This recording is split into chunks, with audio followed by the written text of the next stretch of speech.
जय हिंद बच्चों, कैसे हैं आप सब। स्वागत करता हूं आपके इस अपने अमेजिंग चैनल सक्सेस वाला पर। आज हम लोग बात करेंगे अपने नए क्लास में एसएससी जेई के बचे हुए 30 दिनों में क्रैश कोर्स की। क्रैश कोर्स में हम लोग पिछली क्लास में बात किए थे बीएमसी के बिल्डिंग मटेरियल की, जिसमें कि हमारा बीएमसी हो चुका था। बीएमसी में क्या आता, अच्छा दिख रहा है कि नहीं? ठीक है। बीएमसी में जो है हमारा क्या बात हुई थी, हम लोग बात किए थे अपने क्लासिफिकेशन ऑफ रॉक की। क्लासिफिकेशन ऑफ रॉक के बाद आज हम बात करेंगे उसी में आगे थोड़ा और इससे इम्पोर्टेंट क्वेश्चन पूछा जाता है, जो कि होता है क्या, स्टोन पे आपके जो टेस्ट किए जाते हैं उसकी हम बात करेंगे। क्या स्टोन पे जो आपके टेस्ट होते हैं उसकी हम बात करेंगे, कौन कौन से टेस्ट जो हैं किए जाते हैं। क्या है स्टोन टेस्ट, स्टोन टेस्ट की बात करेंगे। कई टाइप्स के टेस्ट होते हैं पत्थरों पे, जैसे कि उसका water absorption test, toughness test, specific gravity test, बहुत सारे टेस्ट हैं वो जो किए जाते हैं। ठीक है, उसी में सबसे पहला हम बात करते हैं जल अवशोषण टेस्ट नाम है इसका। सबसे पहला बात करते हैं जल अवशोषण परीक्षण। वाटर एब्जॉर्बेशन टेस्ट होता है इसका नाम। क्या इसमें बात करते हैं, ये पत्थर की नमी को बताता है कि आपका जो स्टोन है वो कितना वाटर एब्जॉर्ब कर सकता है, उसकी बात करता है कौन, हमारा वाटर एब्जॉर्बेशन टेस्ट। ऐसा स्टैंडर्ड माना गया है कि जो आपका स्टोन होता है वो 5% तक का पानी सोखना चाहिए, एब्जॉर्ब करना चाहिए। तो उसी के बारे में क्या बताया गया, आपका जो स्टोन होता है, स्टोन जो आपका कोई भी पत्थर है, मान लीजिए ये स्टोन है आपका, ये कितना परसेंट, 5% पानी एब्जॉर्ब करना चाहिए अपने वेट का। एवरेज माना गया है तो 5 से 10%, 5 से 10% पानी क्या है, एब्जॉर्ब करना चाहिए आपका पत्थर। ये स्टैंडर्ड क्वेश्चन पूछा गया है कि पत्थर आपका जो स्टोन होता है वो कितना पानी एब्जॉर्ब करना चाहिए, तो क्या होता है 5 से 10%। ठीक है, हम दूसरे टाइप की बात करें अगर, तो हमारा होता है स्पेसिफिक ग्रेविटी टेस्ट। दूसरा कौन सा टेस्ट होता है, विशिष्ट विशिष्ट गुरुत्व परीक्षण। स्पेसिफिक ग्रेविटी टेस्ट की बात करते हैं। विशिष्ट गुरुत्व उसका ज्ञात किया जाता है कि इसका पत्थर का, कि आपकी जो दीवार है वो कितना भारी, पत्थरों की इकाई भार क्या होता है, संरचनाओं के लिए इकाई भार कितना होता है उसकी बात करते हैं हम। क्या कि आपका पत्थर का जो इकाई भार कितना पत्थर सह सकता है, उसके लिए हम क्या बात करते हैं, स्पेसिफिक ग्रेविटी की बात करते हैं, जो कि आपका एवरेज वैल्यू जो बताई गई है 2.6 से लेकर के 2.9 के बीच। ये रूम टेम्परेचर की बात है, रूम टेम्परेचर पे, रूम टेम्परेचर पे देयर आर 2 टाइप्स के। पहला आपने बताया जल का अवशोषण टेस्ट, दूसरा विशिष्ट गुरुत्व टेस्ट। ये इकाई भार के लिए ज्ञात किया जाता है कि पत्थर का इकाई भार कितना वो लोड बेयर करेगा, उसकी बात करता है। तीसरा अगर हम बात करें तो हमारा होता है अपघर्षण टेस्ट। तीसरा अगर बात करें तो एबरेशन टेस्ट। थर्ड क्या होता है, अपघर्षण, अपघर्षण टेस्ट या परीक्षण। अंग्रेजी में बात करें तो एबरेशन टेस्ट होता है, एबरेशन, एबरेशन टेस्ट। नाम से ही पता चल रहा है कि पत्थर के घिसावट की बात हो रही है। क्या बात हो रही है, पत्थर के घिसावट की, स्टोन के घिसावट की बात हो। जैसे ये मान लीजिए 2 पत्थर, तो कितना घिसता है ये, इस मार्कर को अगर एक दूसरे से रगड़ कर दिया जाए तो कितना घिसता है हमारा पत्थर, उसकी टेस्ट करते हैं हम पत्थर के लिए। क्योंकि सड़क पे कौन चलेगा, रोड पे आपके पहिए के वाहन चलेंगे, वाहन के बीच और सड़क के बीच में फ्रिक्शन आएगा, फ्रिक्शन की वजह से आपके जो टायर घिस जाते हैं, तो रोड के पत्थर भी तो कुछ घिसेंगे। तो उसी के बारे में हम कौन सा टेस्ट करते हैं, एब्रेशन टेस्ट करते हैं, अपघर्षण टेस्ट करते हैं, जो कि घिसन के लिए ज्ञात किया जाता है, इसके लिए क्या होता है,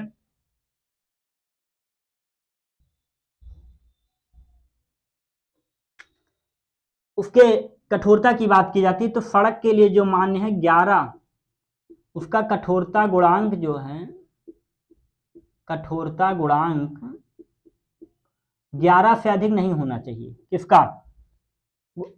अपघर्षण टेस्ट, अब्रेशन टेस्ट जो है आपका, उसके कठोरता मतलब कितना पत्थर खिसता है उसकी बात करता है। ठीक, 3 टाइप्स के हो गए। चौथे पे अगर बात करते हैं तो हम टफनेस की बात करते हैं। टफनेस क्या होता है? चीमड़पन क्या होता है? चीमड़पन मतलब किसी पे हथौड़े की मार अगर दी जाए तो क्या वो कितनी जल्दी वो टूट जाता है। मान लीजिए एक पत्थर का आप टुकड़ा लेते हैं, उसको आप हथौड़े से अगर तोड़ते हैं तो कितने जल्दी टूट जाता है, उसकी बात करते हैं, टफनेस की। क्लियर हुआ बात को? ओके, समझ में आया। ठीक है, आगे चलते हैं।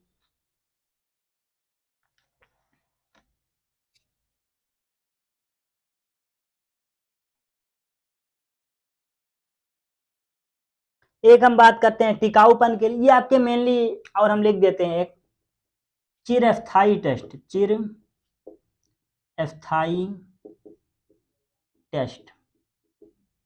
एक आपका और होता है पांचवा। पांचवा अगर बात करें तो क्या होता है? संदलन सामर्थ्य टेस्ट। अच्छा है ये भी, संदलन सामर्थ्य परीक्षण। ये क्या होता है? कर्सिंग,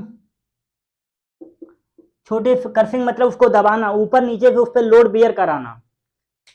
ये मान लीजिए कोई टुकड़ा है आपका, ये दोनों ऊपर से इस पे फोर्स को दबाना, इस फोर्स से इस पे क्या करना? क्रश करना, क्रश, जिससे पत्थर आपका क्या होता है? टूट जाता है। उसकी संदलन सामर्थ्य निकालते हैं उससे हम, क्या?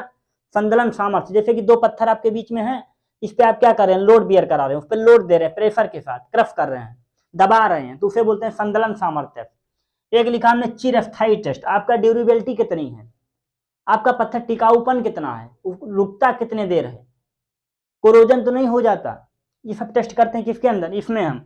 आगे चलिए, थोड़ा और कुछ है क्या? हाँ, एक और करते हैं, कर्तन करते हैं। क्या? कर्तन सामर्थ्य परीक्षण। एक और नोट कर लीजिए, इंपॉर्टेंट है, कर्तन सामर्थ्य परीक्षण। कर्तन सामर्थ्य परीक्षण। कुछ गलत लिखता है तो आप लोग देख लेंगे, ठीक है, उतना नहीं, कंटेंट अच्छा होना चाहिए। कर्तन सामर्थ्य टेस्ट। तो ये बहुत प्रकार के टाइप्स हैं आपके जो पूछे जाते हैं। तो हमने क्या क्या बात किया? वाटर एब्जॉर्बेशन टेस्ट आपका 5 से 10%। विशिष्ट गुरुत्व परीक्षण आपका 2.6 से 2.9 लिया जाता है, हमेशा याद रखिएगा। अगला अगर बात करते हैं आप, घर्षण टेस्ट, अब्रेशन टेस्ट, चिरस्थायी टेस्ट, संदलन सामर्थ्य टेस्ट, कर्तन सामर्थ्य टेस्ट। ये आपके अनेकों प्रकार के जो पत्थर के लिए रहे वो मैंने आपके सामने रख दिए। ठीक, फोटो तो ले लीजिए।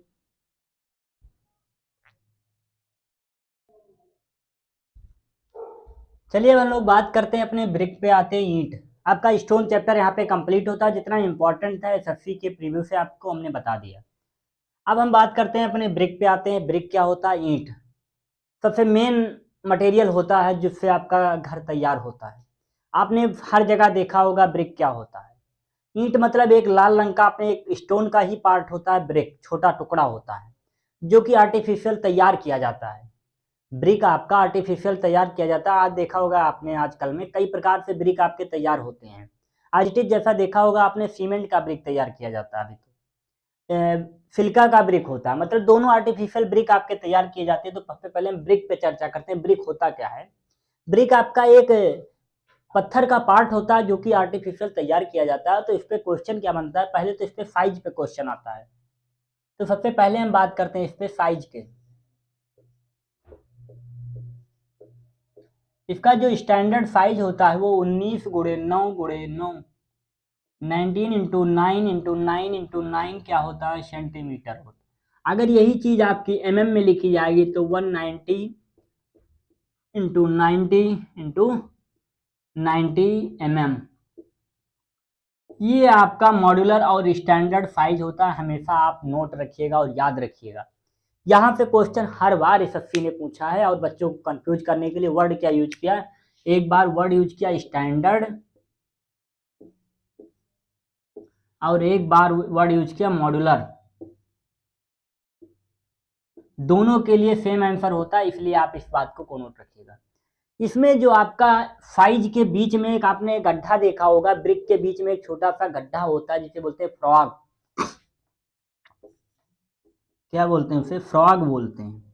हिंदी में बात करें तो दिल्ला। दिल्ला का काम क्या होता है, थोड़ा इस पर अभी बात करेंगे हम। दिल्ला का जो साइज होता है 10⁻2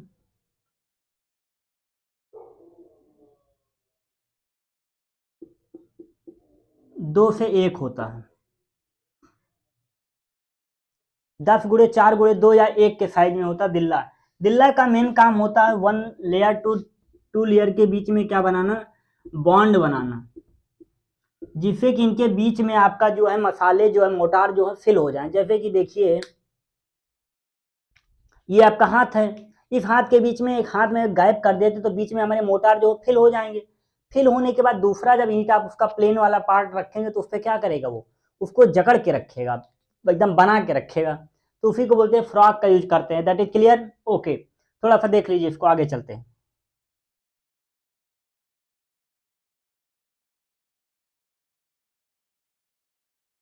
थोड़ी जो ट्रेडिशनल में ईंट चलती है, प्रचलन में क्या है उसको बात कर लेते हैं। प्रचलन में जो ब्रिक है आपकी,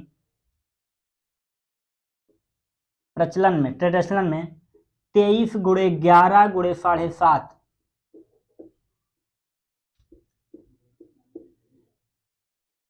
अगर एक बात और आप थोड़ा नोट रखिएगा साइज से लेकर के, अगर आपसे पूछ लिया जाए विथ मोल्ड का साइज बताइए। किसका? मोल्ड मतलब सांचे का साइज, सांचे का साइज, सांचे का। तो इसी में 2 सेंटीमीटर इधर, एक इधर, एक इधर बढ़ा दीजिएगा, तो 21×10×10 सेंटीमीटर हो जाता है क्या? जब आपका सांचे की बात करेंगे, सांचे का साइज जिसमें ईंट आपका बनाया जाता है उसे क्या बोलते हैं? सांचा बोलते हैं, सांचा। जिसमें ईंट आपका बन के पकाया जाता है उसे बोलते हैं सांचा। That is clear? ओके, आइए आगे चलते हैं। घनत्व, तो अगर हम ईंट की डेंसिटी की बात करें, और दूसरी चीज दिख रहा है आप लोगों को जो लिखा हुआ है, कहाँ यूज करें? इधर बोर्ड यूज कर ले। अगर ईंट के हम वेट की बात करें तो ईंट का वेट जो है 3 से लेकर के 3.5 kg के बीच में पाया जाता है। ईंट का हमारा जो वेट होता है वो 3 से 3.5 kg का होता है, पाया जाता है। ईंट का अगर डेंसिटी आप ब्रिक की बात करें तो 1600 से लेकर 1900 kg के बीच में पाई जाती है। इधर दिख रहा है क्या? डेंसिटी ऑफ ब्रिक क्या होता है हमारा? 1600 से लेकर के 1900 से kg/m³। यूनिट का बहुत तरीके से ध्यान रखिएगा। ईंट की डेंसिटी आपका क्वेश्चन पूछा जाता है, क्या होता है? 1600 से लेकर के 1900 kg/m³ उसकी ब्रिक की डेंसिटी होती है। इतनी बातें हमारी ब्रिक से रही भी, थोड़ा सा और छूट गया इसमें, हम अगले पेज पे नोट करते हैं। क्लियर हो रहा सभी को? क्या बताया ब्रिक क्या होता है? एक आर्टिफिशियल यूज किया हुआ स्टोन है जो ह्यूमन उसको क्रिएट करता है। ईंट से ये पहले उसका स्ट्रक्चर समझिए। ईंट के साइज की बात करेगा, स्टैंडर्ड साइज क्या होता है? 19×9×9। अगर में बात करें तो 190, 90, 90 में। इसी का नाम क्या पूछेगा? स्टैंडर्ड या फिर मॉड्यूलर। इसके बाद अगर बात करेगा कि मोल्ड का साइज बताया जिसमें आपका ईंट तैयार किया जाता है, तो क्या होता है आपका? 21×10×10 सेंटीमीटर। अगर आपको फ्रॉक की बात करें 10×4×2 या 1 सेंटीमीटर का क्या होता है आपका? फ्रॉक का साइज होता है। फ्रॉक क्या होता है? दो रद्दों के बीच में, दो लेयर के बीच में बॉन्डिंग का काम करता है। कौन? फ्रॉग। फ्रॉग आपका दूसरा काम भी करता है, प्रचार का काम करता है। जैसे किस भट्टे, किस किलिन का क्या है हमारा? ट्रेंच का क्या है? ईंट हमारा लोग अपने एडवर्टाइजमेंट के लिए उसमें फ्रॉग में अपना टैग दे देते हैं। जैसे इस कोचिंग का टैग क्या है? SW। That is clear? प्रचलन में, ट्रेडिशनल में जो आपकी ईंट होती है उसे क्या बोलते हैं? 23/11 7.5 सेंटीमीटर की ईंट आपके पाई जाती है एक्चुअल साइज में।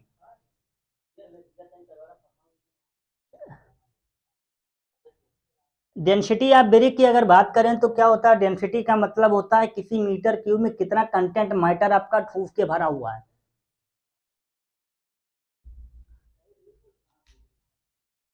डेंसिटी ऑफ ब्रिक क्या होता है 1600 से 1900 kg पर मीटर क्यूब डेंसिटी हो गया। चलिए थोड़ा आगे बात करते हैं बीसी की हम लोग।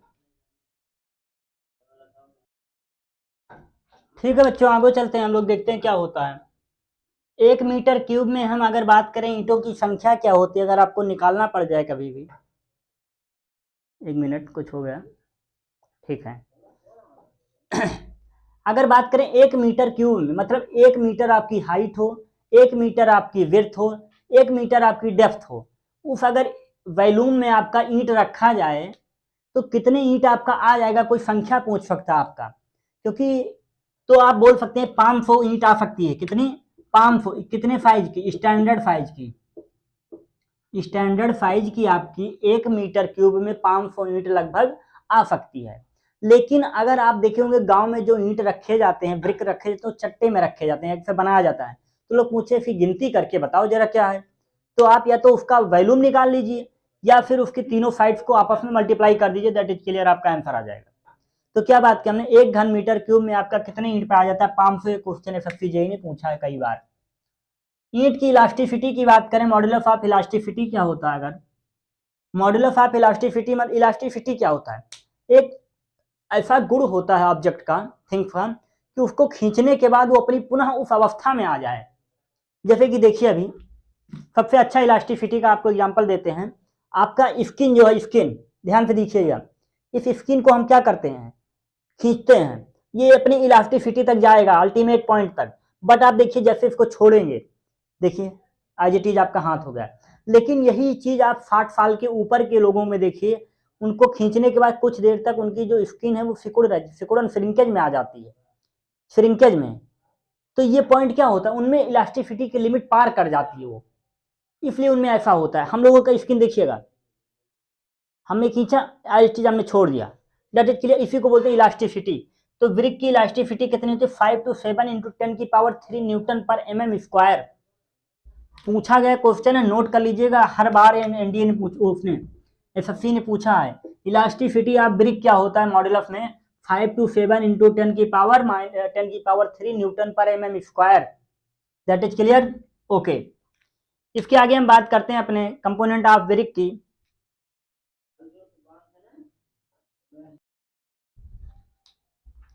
चलिए आगे बात करते हैं कंपोनेंट ऑफ ब्रिक की, कि कंपोनेंट ब्रिक ऑफ क्या होता है, कि ब्रिक में कौन कौन से मटेरियल पाए जाते हैं जिसकी वजह से ब्रिक पर बन के आया है। जैसे अपनी बॉडी को अगर देखा जाए कि इस बॉडी में कितने कंपोनेंट हैं, बहुत सारे कंपोनेंट से मिलकर हमारा बॉडी बना है। ऐसे घर में खाना बनता है, भाई आप तो अच्छा अच्छा पनीर खा लिए देख के, पर इसमें कौन सा मटेरियल यूज हुआ, अगर इसके जानने की कोशिश करें तो क्या होगा, कुछ तो निकल के आएगा। सर पनीर यूज हुआ है, टमाटर की ग्रेवी यूज हुई है, अच्छा मटर यूज हुआ है, ये वाला मसाला यूज हुआ है, सर ये स्पाइसेस यूज हुआ, इतना टाइम लगा है बनाने में। तो ऐसे ही हम बात करते हैं कंपोनेंट ऑफ ब्रिक की, तो ब्रिक को बनाने में कैसे क्या यूज हुआ है। तो सबसे फर्स्ट ऑफ ऑल आता है हमारा सिल्का। सिल्का क्या होता है? सिल्का एक आपका सबसे प्राइमरी कंपोनेंट है आप ब्रिक का। 50 से 60% सिल्का पाया जाता है। ये इसमें संकुचन, ये जो आपका ईंट में संकुचन और उसमें जो दरार होती है उसको रोकता है, संकुचन और दरार।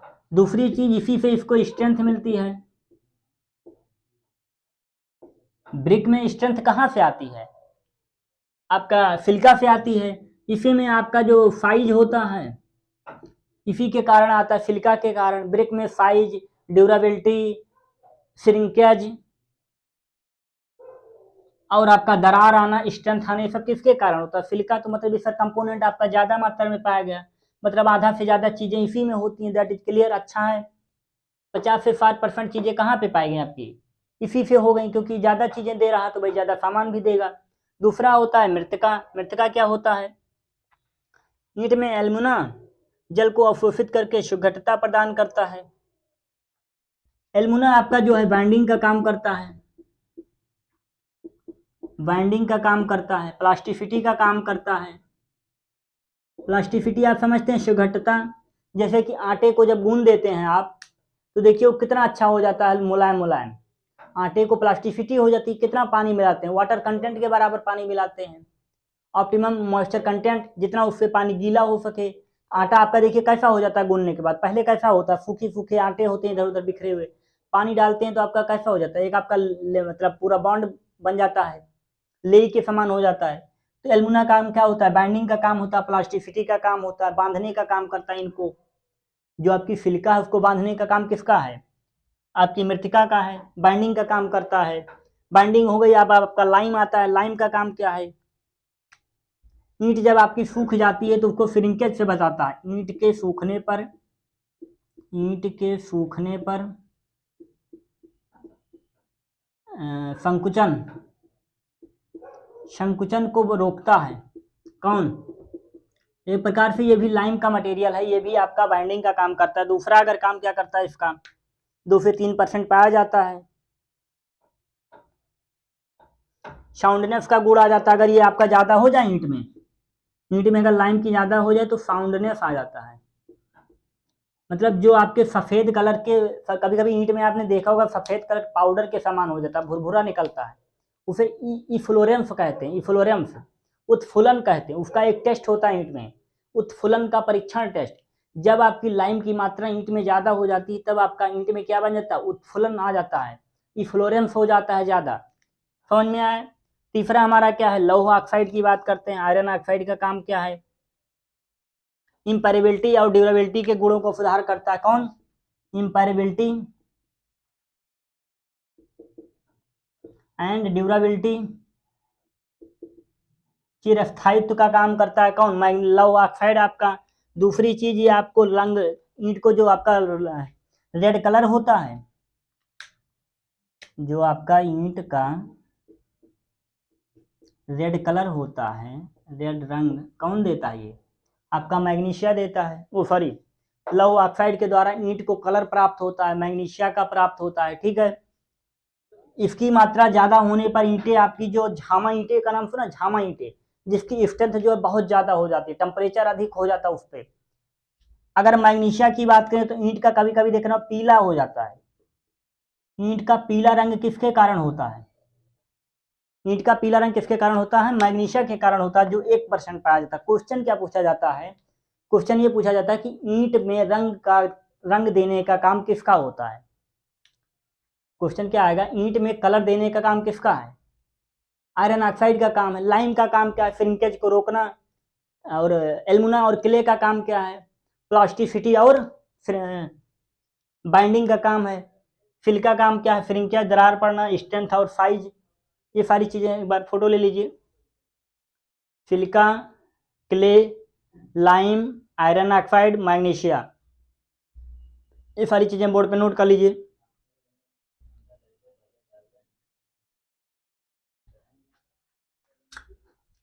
नोट कर लिया इतनी बातें, तो ठीक है बच्चों, इतना अगर इतना आपको अच्छा लगता है, ईंट का पार्ट हो गया, पार्ट 2 में आज हम इसको लिखेंगे।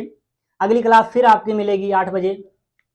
तो आप सभी को फिर दोबारा नमस्कार, और मिलते हैं आपको अपने अगली क्लास में। ठीक है बच्चों, कोई नोटिस हो, कोई इंक्वायरी हो तो आप कमेंट सेक्शन में पूछ सकते हैं। कहीं आपको कोई कंफ्यूजन आता है, कुछ वर्ड समझ नहीं आता तो आप कमेंट में जरूर बताइए। जितना आप हेल्प करेंगे उतना मैं मोटिवेट रहूंगा, क्योंकि जितना अच्छा आप लोग सपोर्ट करेंगे उतना मैं आपको अच्छा कंटेंट दूंगा। सीधा सीधा बात है, कम देखेंगे मैं कंटेंट नहीं दूंगा, अच्छा देखेंगे, जितना आप सपोर्ट करेंगे उतना मैं आपका सपोर्ट करूंगा। That is clear. ठीक है बच्चों, आप सभी को जय हिंद, नमस्कार।